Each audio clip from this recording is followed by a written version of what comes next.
안녕하십니까. 1월 15일 금요일 오늘의 와플터치 본문은 출애굽기 31장 12절부터 18절까지입니다. 오늘 본문에서는요, 이제 어떻게 보면은 성막을 다 짓고 나서 이건 너희와 나의 계약이다, 계약서에 이제 사인하는 그런 장면일 수 있는데, 약간은 생뚱맞게 여기서 안식일 규례가 다시 한번 등장합니다. 앞에서도 이미 안식일에 대해서 충분히 설명을 하셨었거든요. 그런데 안식일 규례를 성막을 다 만들고 나서 하나님과 너희와 나 사이에 계약의 표가 안식일이다라고 말씀하시는 거예요. 자, 여기서부터 이제 안식일은요, 다른 율법들과 조금 더 다른 차원의 접근이 필요해지게 됩니다. 무슨 말이냐면요, 앞에 나왔던 그 율법들 앞에서 조금 봤었죠. 그리고 뒤에 이제 레위기에 더 자세히 나오겠지만 이 모든 율법들은요, 기본적으로 이웃을 사랑하는 개념인 거죠. 특히 안식일도 마찬가지죠. 안식일에 일을 하지 말라 전에 말씀드렸지만 이것은 단순히 나만 일을 하는 게 아니라, 일을 하지 않는 게 아니라 너희 집에 있는 어떤 노예들, 종들, 또 동물들까지, 짐승들까지도 일을 하지 말아라. 그래서 모두를 쉬게 해주는 거예요. 사람을 쉴 수 있게 해주는 거예요. 만약에 안식일에 쉬지 못한다면 노예들은요, 이런 규례가 없었으면 계속 일을 해야 될 거예요. 짐승들도 마찬가지죠. 그리고 또 이런 식으로 모두가 막 그 노예를 통해서 일을 하게 된다면 일반적인 노예가 없는 그냥 뭐 자유민들, 이렇게 표현할 수 있을까요? 노예가 없는 가난한 자유민들도 일을 해야 될 거예요. 왜냐하면 모두가 일하는데 나만 일을 안 하고 있으면 뒤처지고, 그러면 내가 항상 부는 상대적이잖아요. 그러면은 다른 사람들은 다 앞서 나가는데 나만 계속 뒤처지게 되면은 그럴 수 없잖아요. 그러니까 모두가 일을 해야 될 거예요. 그러면 결국은 소수의 일을 안 하고 쉴 수 있는 노예가 있는 그런 사람들만 항상 행복한 웰빙을 누릴 수 있게 되고, 나머지 모든 사람들은 굉장히 살아가는 게 힘들겠죠. 그러니까 안식일 규례를 통해서 모두가 쉴 수 있게 법을 만들어 주신 거죠. 이게 이제 말하자면 이웃사랑의 측면에서 다른 모든 율법들처럼 안식일을 해석할 수 있는데, 그런데 이 해석을 넘어서는 의미가 안식일에 부여되는 거예요. 그건 뭐냐면 안식일 규례는 이 다른 규례들과 달리 계약서의 도장 역할을 한다는 거예요. 이게 너희와 나 사이의 계약의 표다. 너희가 다른 규례를 못 지킬 수도 있고, 못 지켰을 때에 와서 이제 제사를 통해서 다시 회복되는 거죠. 그런데 안식일 규례만큼은 이 안식일 규례가 무너지지 않고 있다는 사실이 너희와 나 사이의 계약이 아직 유지된다라는 것을 보여주는 표가 될 것이라는 거예요.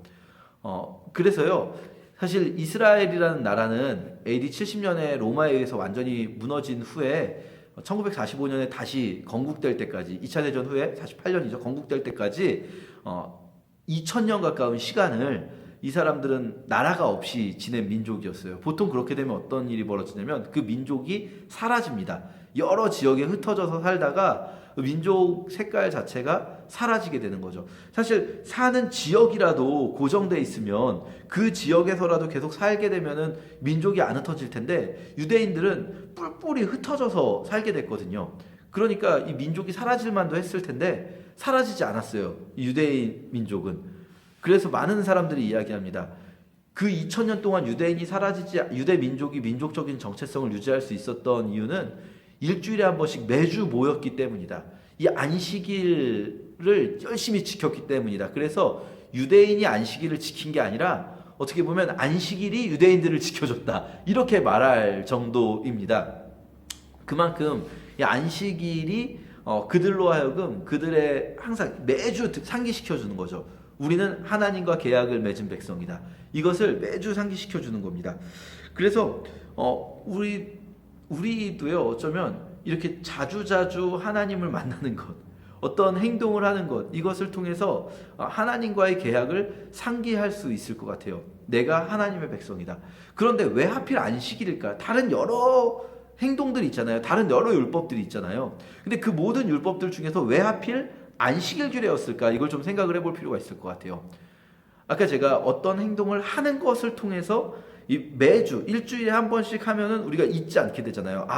일주일 동안 잊고 지내다가도 일주일 만에 다시 한번 생각하는 거죠. 아, 나는 하나님의 백성이다. 그걸 우리는 이제 우리식으로 적용한다면 보통 일주일에 한번 교회에 가는 것, 일주일에 한번 예배를 드리는 것, 이렇게 뭔가를 하는 것을 생각해요. 그런데 안식일은요, 아이러니하게도 뭔가를 하는 게 아니라 뭔가를 하지 않는 것을 통해서 내가 하나님의 백성이라는 것을 되새기는 시간이에요. 뭔가 우리가 뭐 예배를 드리든 일주일에 한 번씩 뭐 어떤 율법의 여러 종류 중에서 뭔가를 지킬 수가 있잖아요. 그런데 그게 아니라 일주일에 한 번씩 아무것도 하지 않음을 통해서, 쉬는 것을 통해서 내가 하나님의 백성이다라는 걸 생각하는 거죠. 왜 일주일에 한 번씩 쉬는 게 뭐가 그렇게 어렵다고 그럴까요? 아까 말씀드렸지만요, 모두가 쉬는 사회에서는 쉬는 것 어렵지 않을 수 있어요. 우리도 그렇잖아요. 우리도 모두가 일주일에 한 번씩 쉬는 사회에서는 일주일에 하루 쉴 수 있죠. 그런데 그렇지 않은 세상에 살게 되는 일들이 계속 있을 거예요. 이스라엘 백성들의 삶 속에서는요, 그렇지 않은 세상 속에서 살아가는 일들이 계속 벌어질 거예요. 바벨론의 포로로 잡혀가기도 하고요, 이집트의 노예 생활을 하기도 했었고요, 뭐 계속 이 사람들은 뭐 포로, 노예, 그리고 디아스포라, 이 전 세계에 흩어져서 살게 되고, 이런 일들이 계속 있습니다. 말하자면 하나님의 백성으로서 이 살아가기가 어려운 상황들이 계속 있을 거예요. 그때 뭔가를 하는 건 어려울 수도 있어요.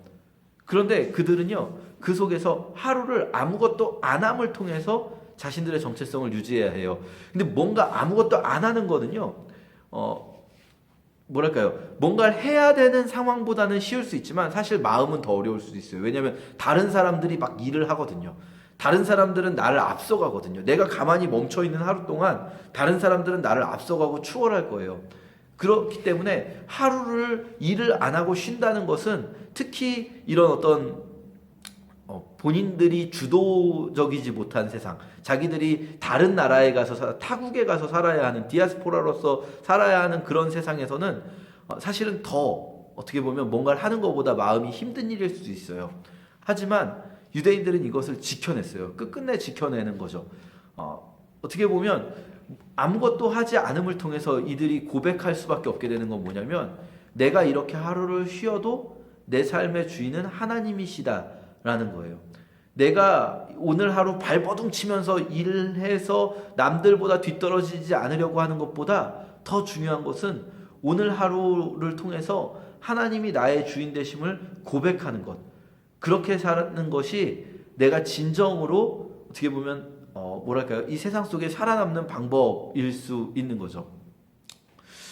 오늘날 우리들이 이 안식일 규례를 생각할 때 우리는 교회 나와서 예배를 드리는 것, 뭔가를 하는 것을 중심적으로 생각할 수 있지만, 사실 어떻게 보면 하나님을 의지하는 가운데 멈추어 서는 것, 이것이 어쩌면, 그리고 이런 멈춤을 우리의 일상 속에서 반복하는 것, 이것이 내가 하나님의 백성이라는 것을, 하나님의 그 계약서 도장이 아직 유효하다는 것을, 사실 이 계약서 도장은 늘 유효해요. 그런데 나에게 상기시켜주는 일이 될 수 있을 것 같습니다.